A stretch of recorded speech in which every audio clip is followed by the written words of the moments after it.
चलना फिरना ज्यादा है और उसमें कोई तकलीफ नहीं नहीं, डेली की रनिंग भी है मेरी तकरीबन। अच्छा, आपने बताया था कोलेस्ट्रॉल बढ़ा हुआ है, तो आखिरी लिपिड प्रोफाइल कब हुआ? तकरीबन 1.5 माह हो गया। 1.5 माह। जी। उसकी कोई रिपोर्ट कुछ याद है कि कितना था? मेरे मोबाइल फ़ोन में मौजूद जी जी, वो देख लेंगे बिल्कुल।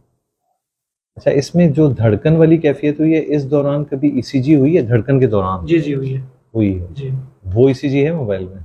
नहीं, वो नहीं है, ईसीजी नहीं है। नॉर्मल थी लेकिन। ठीक है।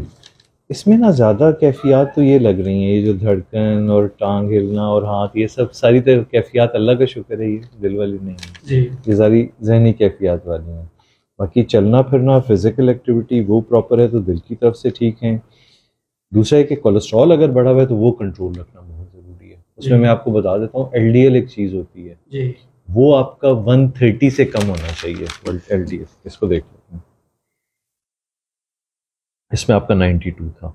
मेरा ख्याल है इसके लिए भी अब दवा की ज़रूरत नहीं है। अच्छा, अब बेस लाइन हमें पता नहीं कि कितने से ये 92 आया है, लेकिन आप ये कर सकते हैं क्योंकि बहुत अच्छा कंट्रोल है। अभी दवाइयाँ छोड़ के ग़िज़ा में परहेज़। अभी तो मैं बिल्कुल कुछ नहीं ले रहा हूँ। नहीं, कुछ ले सकते हैं। नहीं, दवाई नहीं, ग़िज़ा में परहेज़ रखते हुए अगले 3 महीने बाद दोबारा करें। जी। उससे अंदाजा हो जाएगा कि बगैर दवाई के रहते हुए कोलेस्ट्रॉल का लेवल क्या रह रहा है। जी। वो अगर 130 से कम हुआ एलडीएल तो उसके लिए दवा की ज़रूरत नहीं है।